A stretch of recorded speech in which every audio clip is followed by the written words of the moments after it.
আয়াত ২১৪।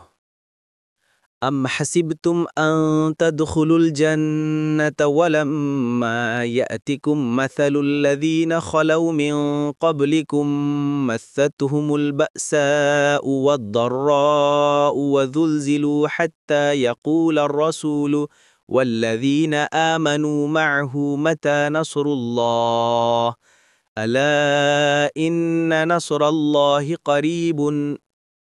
অনুবাদ: নাকি তোমরা মনে করো যে তোমরা জান্নাতে প্রবেশ করবে, অথচ এখনও তোমাদের কাছে তোমাদের পূর্ববর্তীদের মতো অবস্থা আসেনি।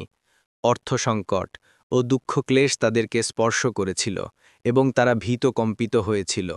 এমনকি রাসূল ও তার সঙ্গী সাথী ঈমানদারগণও বলে উঠেছিল, আল্লাহর সাহায্য কখন আসবে? জেনে রাখো, নিশ্চয় আল্লাহর সাহায্য অতি নিকটে। তাফসির। ১ নম্বর ফুটনোটের বিবরণ।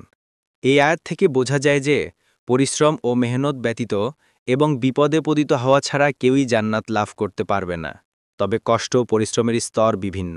নিম্নস্তরের পরিশ্রম ও কষ্ট হচ্ছে স্বীয় জৈবিক কামনা বাসনা ও শয়তানের প্রতারণা থেকে নিজেকে রক্ষা করে কিংবা সত্য দিনের বিরুদ্ধাচরণ করে নিজের বিশ্বাস ও আকীদাকে ঠিক করা। এই স্তর প্রত্যেক মুমিনেরই অর্জন করতে হয়।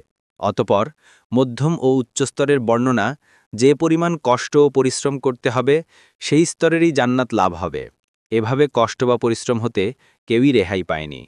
রাসূল সাল্লাল্লাহু আলাইহি ওয়াসাল্লাম বলেছেন, সবচাইতে অধিক বালা মুসিবতে পতিত হয়েছেন নবী রাসূলগণ, তারপর মর্যাদার দিক থেকে তাদের নিকটবর্তী ব্যক্তিগণ। ২ নম্বর ফুটনোটের বিবরণ। নবী ও তার সাথীদের প্রার্থনা যে আল্লাহর সাহায্য কখন আসবে তা কোনো সন্দেহর কারণে নয়, বরং এই প্রশ্নের উদ্দেশ্য ছিল যে যদিও আল্লাহ তাআলা সাহায্যের ওয়াদা করেছেন, এর সময় ও স্থান নির্ধারণ করেননি।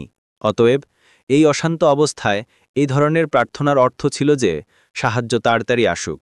এমন প্রার্থনা আল্লাহর প্রতি ভরসা ও শানে নবুবতের খেলাফও নয়, বরং আল্লাহ তাআলা সবান্দার সবিনয় প্রার্থনাকে পছন্দ করেন।